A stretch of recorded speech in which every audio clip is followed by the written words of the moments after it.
Hi, you probably don't know me, but odds are you feel bad for me. You see, I'm Prospector's wife, Tara. I know what you're thinking. Oh, that poor woman. The truth is, he's the sweetest guy. Most of the time. But when he starts rambling, yeah, you have no idea. It's actually far worse than you can imagine. Here's a little taste of my world. It's time for Prospector's Picky Pet Peeves on Rock 107.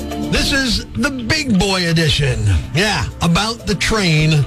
People who waited 3 hours to see the big boy steam engine and then watched the entire thing through their phone screen.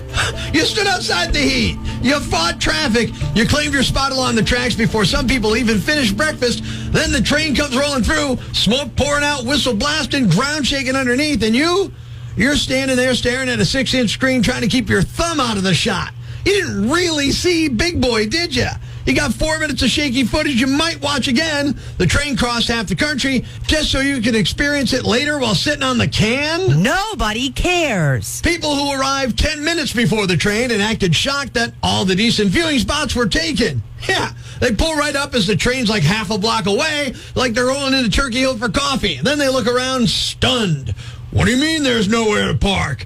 Well, 10,000 other people had the same idea I did. Now they're wandering around the tracks looking for an opening between lawn chairs like they're trying to squeeze into the front row of a concert after the encore started. Good Lord. And the people who complained about the traffic caused by the train while sitting in traffic specifically because they came to see the train.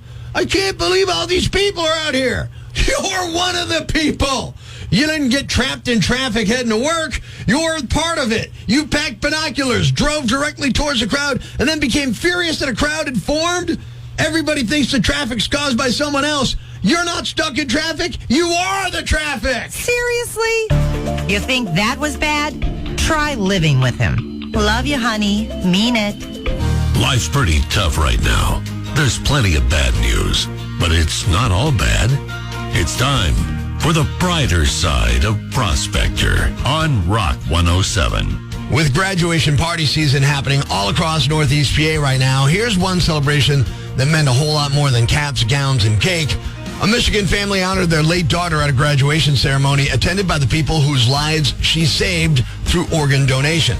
Her name is Emily Matiovich, and she passed away sadly at the age of 16, but registered as a donor without her parents knowing.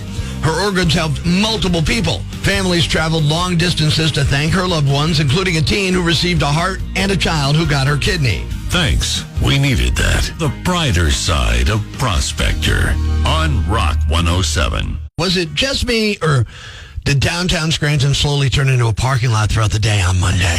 Good morning. It's the Prospector Show on Rock 107. Now, Kate, the big boy train is at Steamtown, and suddenly downtown Scranton was jammed with cars. People are pulling over, parking everywhere, waiting in line like they were getting front row seats at an AC/DC concert. I haven't seen traffic like that since someone said free pizza. Yeah, and it got me thinking, if you enjoyed sitting in traffic for hours waiting to see a train, maybe someone could turn it into an actual vacation package. Which is exactly what we did. Tired of taking relaxing drives through northeastern Pennsylvania? Then book a seat on Big Boy Traffic Tours. We'll place you directly behind 700 cars full of train enthusiasts who parked sideways in a cornfield because someone on Facebook heard the locomotive might pass by sometime before sunset. Our deluxe package includes a guy explaining steam engines through your open window, 3 separate U-turns, and the chance to sit motionless for so long your car automatically becomes a historical landmark. Upgrade to the Platinum package and receive a complimentary folding chair and a stranger who says, "You should have been here 4 hours ago." Big Boy Traffic Tours. Come for the train.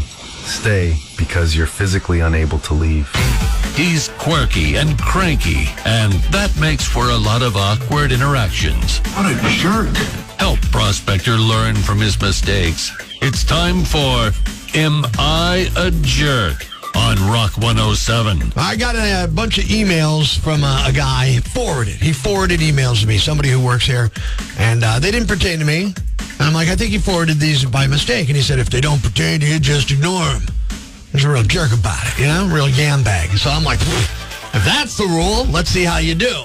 So I set up a filter on my Gmail that forwarded every email I got and every email I sent to this guy. It took about an hour before he furiously told me, you gotta stop! I said, hey, if the emails don't pertain to you, just ignore them. Does that make me a jerk? It's so petty, but no, you're not a jerk. I wish I had thought of it first because I get those emails too. I'm a genius. It's not a jerk move. I didn't say No, I get it. It's fine. No, All right. All right. You don't have to tell me. I know what you think.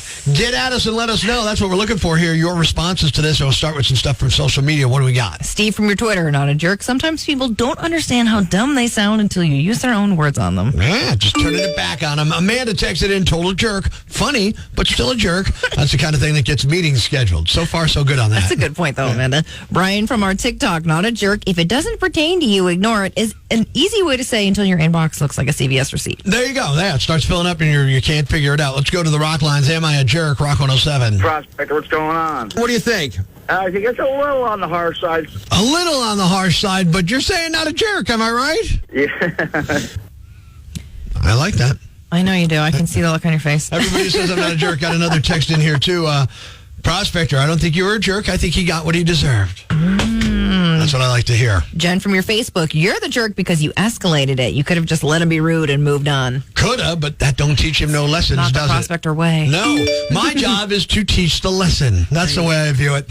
Text it in. You're not a jerk. It's not revenge. It's a demonstration. See? Michelle from your Facebook, both jerks. He was rude. You were petty. And now everybody in IT hates you. Probably. I'm sure there's that's a somebody in good IT like, why did they do this? On to the rock lines.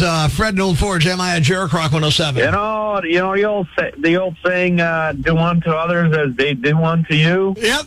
I think you did the right thing, and if anything, it sounds like this guy is the jerk, not you. Not on this one. For once, right? For once. Yeah, really. It's about time, you know? Pointing fingers everywhere. Yeah. Tom from your Instagram, not a jerk. He learned a valuable lesson about not being a yambag in writing. I like that one. Rick from your Facebook, not a jerk. If you're going to be smug, make sure your own rule doesn't stink. There you go. See, that's like a life lesson for you there. We're going to the rock lines here trying to find out, am I a jerk? Because somebody was forwarding me emails. I said, I don't think these are for me. And he's like, well, if they don't pertain to you, ignore them. So I sent every email I got and every email I sent to him. Does that make me a jerk? Rock 107. I don't think you're a jerk. I think you're motivating for greatness there. Motivating for greatness. Maybe a little harsh or no? It does. I'll take harsh. I'm okay with that. Motivating for greatness with the word prospector in it, crazy. Heather That's from what your, I've been doing my entire career. Are you kidding me? Heather from your Facebook, jerk. You made your point after the first few. After that, you were just enjoying the fire. All right, so here's the thing. Am I a jerk? That's what we're trying to decide today. And the question of am I a jerk for forwarding every email I got and every email I sent after a guy had accidentally sent me some emails and I told him and he said, well, just ignore them if they don't pertain to you. According to you, Northeast PA, the answer is, by a pretty decent margin, I am not a jerk. Hey. I'm a genius. Ladies and gentlemen, grab the kids, call your neighbors, and gather around the radio. It's now time to announce the winner of Prospector's Yambag of the Day, as decided by you at rock107.com. We uncover the most baffling, ridiculous, pathetic, cockeyed, laughable, preposterous blunders in the world of misdeeds. Nominee number 1. This is like stealing candy from a baby, only worse. A 46-year-old man in Florida named Corey Coddington crashed his SUV last Saturday, then carjacked a woman who stopped to help, and that was just the beginning. He drove the stolen car to a Chick-fil-A, got out of the car, covered in blood, and when a man asked if he was okay, he replied, "Does it look like I'm okay?" Then reached over and stole a French fry from a child and asked if anyone would order him a milkshake. Don't worry, Chick-fil-A fans. They took care of the kid and got him a new order of fries. Corey left without a milkshake, apparently. Ran over to a gas station where police finally caught up with him. He got combative with cops before they finally were able to cuff him and haul him back to the station. They did stop at a hospital where he got treatment for his injuries. Police say he also had more than 10 grams of ecstasy on his person, too. So there's that. Nominee number 2. Maybe this was some kind of ill-advised bra-burning protest. Police in Washington are searching for a man who allegedly set fire to a rack of bras inside a Walmart last Friday. He's believed to be a teenage boy between 16 and 18 years old. They released an image of him. He's wearing a gray T-shirt that reads Wildcat and black sweatpants with an Army logo. It seemed like he planned the thing. He arrived in a white Cadillac Escalade, went directly to the women's lingerie section, set the fire, returned to the vehicle, and got away. The Walmart had to be evacuated, then ventilated after the flames were extinguished. It doesn't sound like there were any serious injury. No word on a motive. Police are asking the public for leads. They haven't said what charges the guy may be facing. And the winner is the carjacker who also stole a French fry from a child. What's wrong with you, man? You're the Yambag of the day, and we'll move on to Friday's Yambag of the Week competition. Keep it here for all the nominees for Prospector's Yambag of the Day, weekday mornings on Rock 107. That's your Prospector Prime Cuts podcast, the stuff we're legally allowed to replay. Thanks for listening, and remember, if you want the full experience, the stuff that almost gets us in trouble with the boss, you gotta wake up with us. Weekday mornings starting at 5:30 on Rock 107.